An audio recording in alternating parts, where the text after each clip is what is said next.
Hello दोस्तों, अस्सलाम वालेकुम। आज हम लोगों ने पकड़ा है ये कबूतर का बच्चा। देखिए ये इसकी आँख है जो बहुत ही खूबसूरत आँख है। इसकी आँख का रंग एक एक अलग अलग दिख रहा है और इसकी आँख का नूर भी बहुत ही अच्छा है।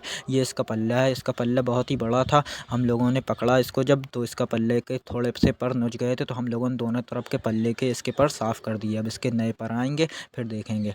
और इसके ये पूँछ भी उसी के दौरान नुच गई थी। और इसके ये एकदम खुश्क पंजे हैं, उन पंजों में नाखून भी बहुत ही एकदम स्याह नाखून है। और ये बच्चा भी बहुत ही छोटा सा है, चींची करता हुआ बच्चा है। अगर आपको वीडियो पसंद आए तो वीडियो को लाइक और चैनल को सब्सक्राइब करें।